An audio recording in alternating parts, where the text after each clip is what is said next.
परी की जादुई पिंक साड़ी का चमत्कार। हरिपुर नाम का एक गांव में 8 साल की जिया अपनी माँ संजना के साथ रहा करती थी। संजना का पति शेखर बहुत शराबी था और वो हर रोज शराब पीकर आता। फिर वो संजना को बहुत परेशान करता था। संजना सिलाई मशीन पर लोगों के कपड़े सिलती और उसी से अपना घर चलाती थी। और संजना की बेटी जिया गांव के सरकारी स्कूल में पढ़ने जाती थी। माँ, अब सो जाओ ना। बहुत रात हो गई है। रात के 12 बज गए हैं। माँ, आपको नींद नहीं आती क्या? आप सुबह से लेकर रात तक इतना सारा काम करते रहते हो। आप थक जाते होगे ना? नहीं बेटी, मुझे बिल्कुल भी थकान नहीं हो रही है, क्योंकि मुझे तेरा भविष्य उज्जवल करना है। तुझे हर वो चीज़ देना चाहती हूँ जो मुझे नहीं मिली। अच्छी शिक्षा, अच्छे कपड़े, अच्छा खाना और अच्छी जिंदगी, सब कुछ। और इन सब के लिए मुझे बहुत सारा काम करना होगा, तभी तो मैं बहुत सारे पैसे कमा पाऊंगी, है ना? चल अब तू सो जा। कल तेरी स्कूल है ना? और अगर स्कूल में लेट हो गई तो टीचर मैडम तुझे क्लास के अंदर नहीं लेंगी। ठीक है? चल अब सो जा तू। ठीक है माँ। इधर संजना रात को देर तक जगकर कपड़े सिलती। संजना बहुत ही अच्छे कपड़े सिलती थी और इसलिए ही गांव वाले उससे अपने कपड़े सिलवाते थे। संजना अपनी छोटी सी सिलाई मशीन पर कपड़े सिला करती थी। एक दिन जब शेखर शराब पीकर आता है। ए, चल मुझे पैसे दे। मुझे दारू पीनी है। मुझे पार्टी करनी है। चल चल मुझे पैसे दे। मुझे पता है तू बहुत पैसा कमा रही है। चल जल्दी से पैसे दे दे। नहीं, मैं कोई पैसे नहीं दे रही। निकल जाओ यहाँ से। क्यों बार बार मुझे और मेरी छोटी सी बच्ची को परेशान करने आ जाते हो? चलो अब निकल जाओ यहाँ से। चल चुप हो जा। ज़्यादा बकवास की तो मैं मुंह तोड़ दूंगा तेरा।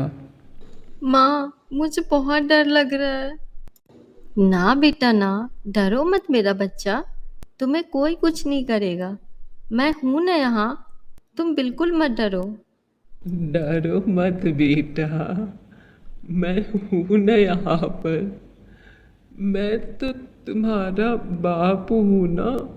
फिर फिर तुम क्यों मेरे से डर रही हो? चलो इधर आओ। इधर आ जाओ बेटा। लानत है तुम पर। एक बाप होने के नाते कभी बाप होने का फर्ज निभाया है तुमने? सिर्फ और सिर्फ दुख दिया है और परेशान किया है हमें, और कुछ नहीं। उसके बाद शेखर संजना के अलमीरा से 2 दिन के कमाए हुए पैसे लेकर चला जाता है। जिसके बाद संजना बहुत रोती है। ये कोई नई बात नहीं थी। शेखर उनके साथ डेली ही ये सब करता था। वो संजना के साथ नहीं रहता था। उसने दूसरी शादी की थी, लेकिन फिर भी वो संजना और जिया को तंग करता रहता था। एक दिन खेलते वक्त जिया का हाथ टूट जाता है, जिस कारण डॉक्टर उसे प्लास्टर लगा देते हैं। ये लीजिए संजना जी, ये दवाइयाँ लिख दी है मैंने, इसे खरीद लेना। ये कुछ 500 या 600 रुपए की आएगी। और 1 हफ्ते बाद आप फिर से आना। तब अपने साथ कम से कम 1000 रुपए तो लेकर ही आना। मैं जिया का एक और बार एक्सरे करूंगा और सेकेंड एक्सरे के ज़्यादा पैसे लगेंगे।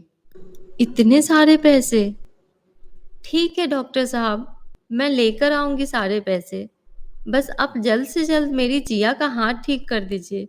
इसके अगले महीने से परीक्षा है। उसके बाद संजना और जिया अस्पताल से घर आ जाते हैं। लेकिन संजना बहुत चिंतित थी, क्योंकि उसे 1 हफ्ते में इतने सारे पैसे जो जोड़ने थे। फिर रात को सोते वक्त संजना जिया के लिए हल्दी वाला दूध बनाने जाती है। तभी वो देखती है कि पतीले में तो दूध ही नहीं है। उसके बाद वो अपने पड़ोसन के पास जाकर दूध मांगती है। तभी, अरे ओ संजना की बच्ची, तुम्हें कोई शर्म वरम है कि नहीं? जब देखो तब मुंह उठाकर आ जाती हो कुछ भी मांगने, भिखारन की तरह। अरे इतना ही है तो कटोरा लेकर रास्ते पे खड़ी हो जाओ ना भीख मांगने। हाँ नहीं तो चलो अब निकलो यहाँ से। उसके बाद वो पड़ोसन संजना को धक्का देकर नीचे गिरा देती है और संजना रोते हुए घर आ जाती है। संजना अपनी बेटी को दूध नहीं दे पाती। उसके बाद संजना अगले दिन से और भी ज़्यादा मेहनत करने लगती है। आज मुझे देर तक काम करना होगा। कैसे भी करके मुझे पैसे जोड़ने हैं। अगले हफ्ते जिया को डॉक्टर के पास जो लेकर जाना है मुझे। इधर संजना एक हफ्ते के अंदर अच्छे खासे पैसे जोड़ लेती है। जब संजना अपने सारे पैसे गिन के रख रही होती है, तभी शराबी शेखर वहां आ जाता है और संजना से सारे पैसे छीन लेता है। उसके बाद वो संजना की सिलाई मशीन भी तोड़ देता है। अरे, ये क्या किया तुमने? मैंने वही किया जो मुझे सही लगा। अब रोती रहो तुम। मुझे पैसे देने के लिए तुम्हारी जान निकल जाती थी ना। फिर संजना और जिया दोनों फूट फूट कर रोने लगती है। फिर अगले दिन स्कूल से घर आते वक्त जिया को एक पेड़ पर सुंदर सी एक पिंक कलर की साड़ी टंगी दिखती है। अरे वाह, ये साड़ी तो बहुत ही सुंदर है। क्यों ना मैं इसे अपनी माँ के लिए ले जाऊं। वो इसे देखकर बहुत खुश हो जाएंगी और वैसे भी उन्हें पिंक कलर बहुत पसंद है। फिर जिया उस पिंक कलर की साड़ी को अपने साथ ले जाती है और संजना को पहना देती है। तभी उसे पहनते ही उसका छोटा सा घर बड़े बंगले में बदल जाता है। ये देखकर संजना और जिया हैरान हो जाते हैं। अरे ये क्या? ये हमारा घर इस साड़ी को पहनते ही अचानक से बंगले में कैसे बदल गया? माँ, मुझे लगता है ये कोई नॉर्मल साड़ी नहीं है। ये एक जादुई साड़ी है। तभी वहां पर एक परी प्रकट होती है। मेरा नाम सोना परी है और मैं तुम दोनों को एक अलग और अद्भुत दुनिया में ले आई हूँ। जिया बेटा, जरा खिड़की खोल के तो देखो। जिया जब खिड़की खोलती है, तभी वो देखती है कि उसका घर एक जादुई दुनिया में है, जहाँ पर हर तरफ जादुई चीज ही मौजूद है। वाह, ये तो चमत्कार हो गया। ये सारा चमत्कार इस साड़ी का है। अब तुम दोनों इस जादुई दुनिया के निवासी हो और तुम दोनों को जो कुछ भी चाहिए वो जादू से मिल जाएगा। और तभी जिया देखती है कि उसका हाथ भी ठीक हो चुका है। आपका बहुत बहुत धन्यवाद सोना परी। अगर आज आप हमारा मदद नहीं करती तो ना जाने क्या होता हमारा। हाँ सोना परी, थैंक यू सो मच। चलो, अब मेरा जाने का समय हो गया है। मैं चलती हूँ। उसके बाद परी उन दोनों को बाय कहती है और वहां से गायब हो जाती है।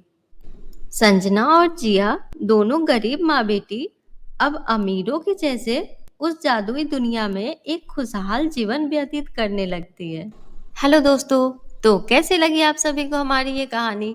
अगर पसंद आई हो तो वीडियो को लाइक कर देना और चैनल को सब्सक्राइब करना मत भूलना। Thank you.